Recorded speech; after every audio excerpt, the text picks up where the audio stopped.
Hello. I wanted to go over a couple of the modifications that I've done to my 2019 Sur Ron. Um, it's a fantastic thing. If you haven't heard of them, they're electric bicycles. There's a pedal kit. Pedal kit I think is a little bit hazardous unless you replace a lot of the parts on them. The cranks have a tendency to snap off apparently, and you don't want to just have a foot go loose when you're riding around like on a trail or something like that. Anyway, starting with the front, I will say one of the biggest changes and upgrades I've done to it is the front wheel. Um, let's see, it's a 21-inch Pro Wheel rim with a Hope Pro 4 hub. It's a 20 millimeter by 110. Let's see, to that, I laced it myself. It was took me like 6 hours to kind of figure out how to do it. I ended up getting too short. I wanted to go a 4-cross lace, but I ended up going 3 because of the spokes that I got were a little bit too small. To that, I have a Pirelli Scorpion 80 by 100 by 21 inch tire. I have the, let's see, it's a tubeless tire system. It clamps right on, it fits just fine. It's a little bit of a struggle to kind of wiggle it on, but so is the tire. I will say, well, how that works, there's a rim lock right here with a big rubber sleeve that goes around, and inside of that sleeve is a high PSI inner tube, runs at about 100 to 110 PSI, and then that inner tube clamps the tire to the rim, and then there's a secondary, the regular inside of the tire. Since everything is sealed up, you can run it at whatever PSI. With this tire, you don't need much. 4 to 6 PSI is enough to get you by. I will say that with the tubeless system, the rim lock weighs a decent amount, so it kind of threw the front tire out of balance. So I added some spoke weights. Let's see, that the front tire is quite a bit heavier than the stock one, which it'll actually kind of improve the handling, I think, a little bit. It's not as squiggly, it likes to track a little bit better, and it's harder to flip it. If you goose the throttle on the wrong with all that weight in the front, it's less likely to do a wheelie, I think, and wheelie out from underneath you. With that additional, let's see, extra torque with that 21-inch wheel as opposed to the 19. I got a 225 millimeter front rotor, and I had to space out the caliper by a half-inch. There's 2 half-inch spacers on here. What I did is I just got longer bolts, and that's like a thread nut. It was like 1 inch or 1.5 inches long. I cut it in half, ground it down to exactly a half-inch. It's a little bit larger than the bolt, so the bolt slid right through it and clamped into the bracket, one on each side, and that definitely helped out. It kind of brought the braking back to normal, because the front caliper is having a really hard time holding onto that larger wheel during braking. Let's see, the front fender is off of a Yamaha YZ250 or a 450, I think. I forget the brand. I have a previous video within the description. It has a list of all the modifications that I've done to it. Because of the stanchions on this design of fork, can't remember if it's inverted or normal. You can't really clamp anything to it. I did have something clamped onto the stanchion guards, but that fell off the first time I bumped a tree. It cracked. So with this, I just had to grind it down a little bit on the sides to make it fit between the forks. And then there's 2 bolts in the front that bolts up from underneath. And then I used spacers in the back to space it out so it doesn't hit the controller or the horn. Fits just perfect. It's nice and solid on there. I bumped it quite a few times and it has not cracked or come off. I used like a cardboard layout to get the layout of the 3 screws, and then just sharpied them on and drilled holes in it. Let's see, going from there to the front handlebars, I have Pro Taper 3-inch rise handlebars. It opens it up a lot more, but I would watch the width of the handlebars. These are like a good, probably 4 inches total wider than the stock handlebars, so I have a little bit harder time winding my way through trees on trails. I have the bark busters. The brakes, I have them turned down a little bit. You don't want them too high or too low, because if you're standing on the bike, they're too high up, and if you're sitting down, they're too Well, sitting down is fine, but if you're standing up, it kind of moves them. So they're just angled pretty much, I don't know, I'd say 30 degrees from vertical, or horizontal, I mean. Let's see, what else? Pillow top hand grips. The current ones is getting a lot of vibration in my hand. They make a little difference, but it's noticeable. Going from there, I have the nice CNC foot pegs. They're a bit wider. One thing I did have to use, it's the factory bracket, and I had to, there's a post that goes through the spring. I had to grind that down a little bit so it would fit inside of there. And then, yeah, it fits just fine. It's a little bit chunky from the sand, but works fine. I will say I recommend putting on the rear foot pegs on the back furthermost hole. It gives you a little bit more weight on the back tire, and you're able to get a little bit more traction, weighing that down a little bit. I installed a mud hugger rear fender guard. I took this one off. I just installed this, haven't ridden it yet. I should have gotten, this is the medium size, should have gotten the large maybe. I had to stretch it out a little bit to zip tie to the frame. And it covers up the whole back tire pretty well. So unless I'm getting some mud chunks getting thrown up from the very corners, kind of on an angle or in a corner, I should be protected pretty well from mud. Let's see. I do have a rim lock in the back tire too. I forget what tire that is. It's a Maxxis Pro Cross 70 by 100. Yeah, 70 by 100 by 19. I don't remember the exact make of the model. The tubeless system in there too, because the rim lock is right here and that goes into the tire. It's made for a wider rim or wheel than this. So I had to file down the sides a little bit. It's aluminum, it's not too hard. I used a hand file. It clamps the tire onto the bead. And then again, that inner tube goes around the inside. That's the high pressure, that's the low pressure. Really at speed, you do notice quite a bit of an imbalance in the tire with that rim lock spinning around at however many RPM. So I have some additional spoke weights that added some more weight to it. So it's not as unpredictable, I would say, when you're getting on the acceleration really quick. I did upgrade the front main drive to a chain. As soon as I did that, I took it out. In my first ride, I noticed it was significantly louder because of the that thing spins so much faster than the main chain.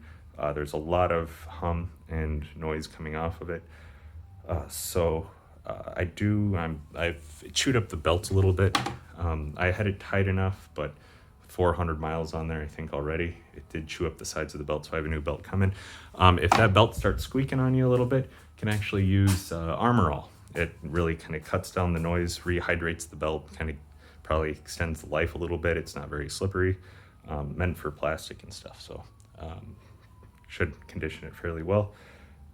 Let's see. I'll fire it up for you. With that front chain, it used to be fairly quiet, not too noticeable. You could hear the back chain. It's a X-ring chain that I have on there. You could hear the chain coming from maybe, 50 feet away. But with this one on there, you could hear it a block away pretty easily. So turn that back on. That's all. So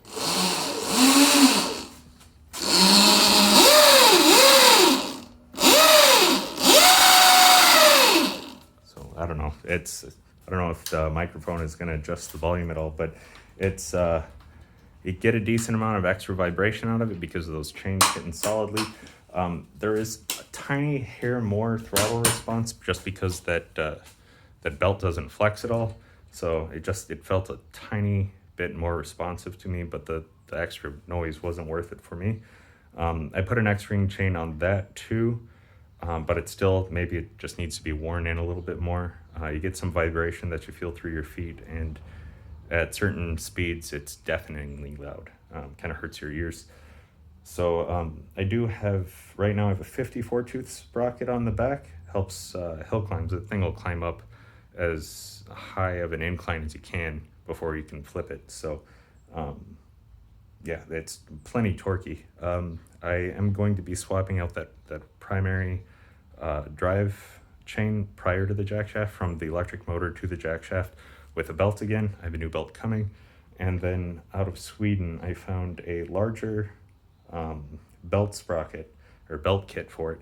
The Supermoto ones won't really work with the larger wheels. It'll be geared so low and put extra stress on the battery and motor controller and stuff with the 19-inch wheels. So that's why the Supermoto wheels are a little bit smaller, and it kind of returns it to the factory setting. But with the Swedish belt kit that's coming with the 19-inch wheel on the back, it's equivalent to a 52-tooth sprocket, but belt-driven. So it should be just whisper quiet, the whole thing. You'll get a little bit of hum out of the controller and motor, but that's about it.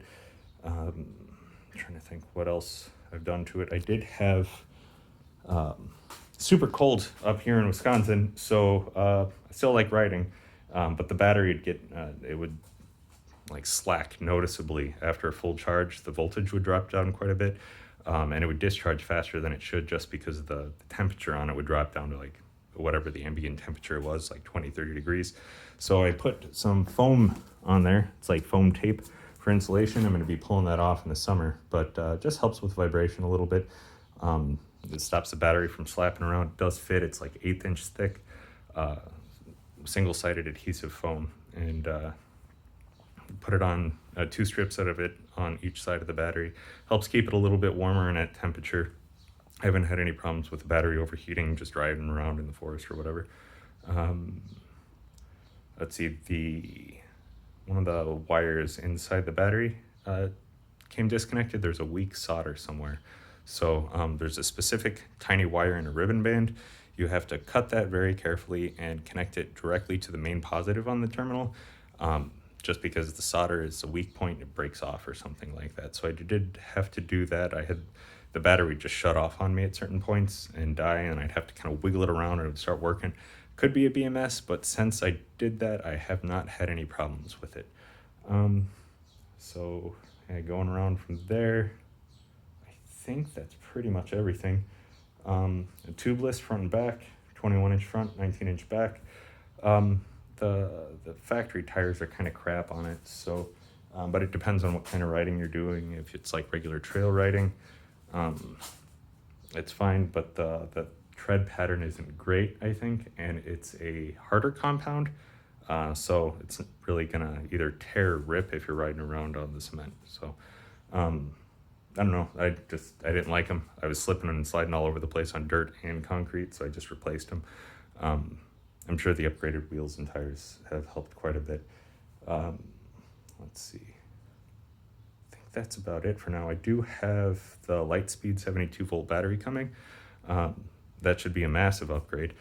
Really nice. I also have the BAC 4000 controller coming from Electric Racing Technologies. It's an ERT, ASI, BAC 4000. Whole lot of letters in there. But that should work. One thing, I still have the factory throttle on there, and I kind of want to keep it on there because a quarter turn throttle kind of less margin of error, I think, with the half turn that's on there currently. I believe it's a half turn. With a quarter turn, you sneeze, and because it's electric, like boom, like that, you'll just be on your back. At least that's my opinion. I haven't ridden one, so I'm fine with the throttle the way it is. If you're going full throttle on the roads a lot, I would say it wouldn't hurt, but being on the trails, you're going over bumps, you're lifting up, you're pulling on the bike, so getting a twitchy throttle hand could be make that quarter turn throttle quite a bit more difficult to ride with. Me personally, I don't know, my hand's fine with it. But yeah, aside from that, the thing rides great. I haven't had any issues with it. It's pretty much zero maintenance.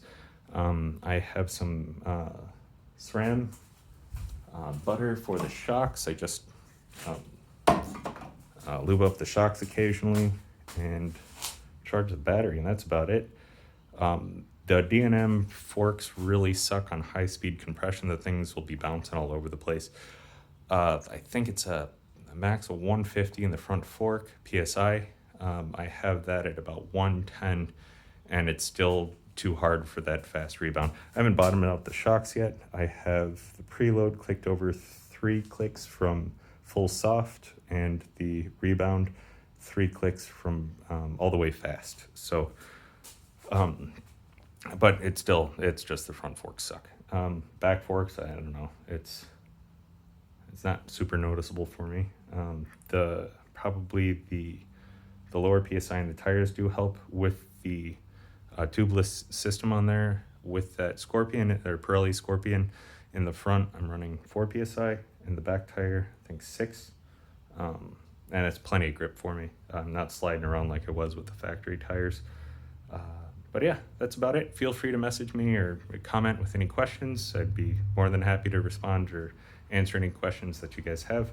But yeah, enjoy your ride. Have a good day. And yeah, I'll post another video once that battery upgrade and controller upgrade come in.